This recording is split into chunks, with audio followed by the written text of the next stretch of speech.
Lord fight. Nag-aabang lang si Lanzo doon sa may bandang ibaba. Pero nag-conceal natin ito na si Kaloy. Ayan na po. Linya at walang mapili. Pinadiran! Dalawa yung nabakuran, pero magwawala doon si Sean. Nahangilan ang mga members ng RRQ, pero may bawi din naman si Nosha Sage down. doon. Si Nosha na wasing-wasing at si Lanzo nalalasing. Hahabulin din doon ni Kelvin. Kelvin with an arrow. Kaloy na pinaparahirapan si Kaloy sa kanyang mga setups dito at hanggang silip na lang ang kaya ng Wildcats. Susubok ngayon na kumuha ng kill ang RRQ Kaito. Sumayaw doon si Seiji at si Kane ang kanilang biktima. Nakabawi na jet gun daw sa dalawa. Si Nosha napilitang gumamit ng flicker throne doon. Nakataas ang duguan. Seiji! Samantalang si Kaloy, eto na. Tinamaan pa ng Igiboy. Hindi pala. That's the curse blast popping out. And 2 members down. Coming in mula doon sa Wildcats. Mukhang papasok na ang Kingdom dito sa Wildcats. Eto na ba yung katapusan? Maybe with the flicker fist break. Nakapulit. At dumidepensa pa rin dito sila Sean.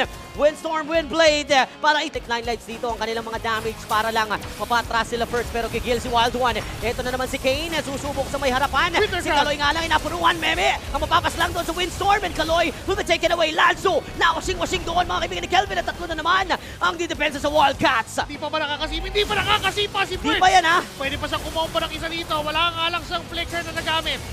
Susubok pa ba ang RRQ Kaito? No, O didisiplina muna bigla. Nosha doing everything, pre. Pinipilit patagalin ni Nosha tong laban na to sa kanyang mga Death Sonatas. Pero heto na naman ang subok ni Kelvin. Sumayaw! Naka-tower lock na, may sipa pa at yun na nga! Gives the space for the Onyx 9 lives para kumuha pa ng ibang mga objective dito. Uy! Here comes the flicker. First one! Siya naman ang atake pero sinalubog siya ng bumbo! Kelvin! Si Kelvin dumaan at ng kuryente. Ang problema nga lang, wala siyang nadaanan mga kaibigan. Si Nosha nakakuha na naman doon Sa ng pool! push. Ken, naabutan pa talaga ngayon si Seiji. Uy, naku Ang po, lalim. nila, winasing-wasing pero dito mama. Kaso ka lang yung Manchester sa'yo nandyan. Nandyan din yung Pana, pero si Mingwin walang nakuha doon. Si Memi pa nasaktan. Pana tatama sa likuran. Si Pabol! Kaloy ang tinamaan doon ng Skypiercer. Pero sa Seiji na lang ang natitira. Si Mingwin manggagalit sa likod.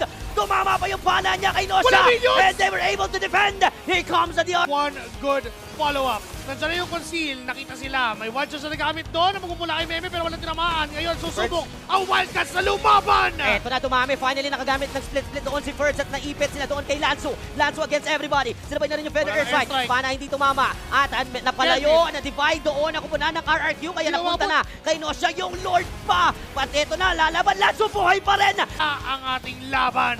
Kaya ng depensa dito ng Kingdom. Can they extend this match? Seiji with those Death Sonatas.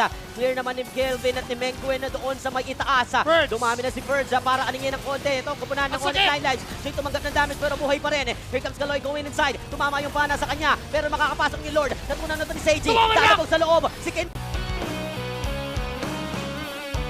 Pero si Nosha walang pake. Doon lang siya sa top kasama Ayun ni naman. Seiji. One-on-one na naman sa may top lane with an off-cam Ang sakit! happening.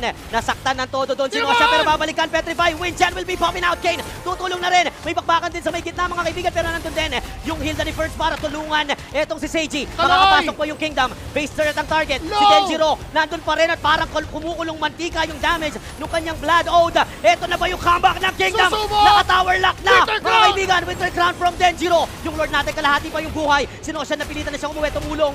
Darating na rin etong kakampi ng RRQ. Kaito Mingwin joins the fight. NetherRealm is no longer available. Here comes Nosha trying to melt the Alice inside. Birds ang target. Nakapasok na rin si Lanzo. Tuluyan. Patigasan ng tuhod. Yung nalayaring bakbakan. Si Seiji naman walang paki sa mga nangyayari. Tinamaan Slipos lang. pa! Kaya lang tinamaan ang Pana. Wala na Immortality siyang pa! immortality. Nagpapyon. Mingwin ang papapatay din ng kalaya. Papatay! Patay doon si Seiji. Bawas ng is-dalawa. Ang Kingdom, gawin na nating tatlo. Kasi si Percy nadamay din. Babalik si Mingwin sa kanyang passive pero yung dalawa nilang kakampi mapipilitang umuwi. At naitaboy na naman ang Kingdom. Hahabol muli ang Onyx 9 lives. With the Denjiro. May Winter Crown pa naman si Meme. Nandiyan pa yung immortality Oy, ni Denjiro. Papasok po ulit. Nandiyan pa yung NetherRealm ni Mingwin. At mauubos pa pero mukhang dalawa sa isa. Ngayon si Kaloy ay low 1 HP na. Grabe!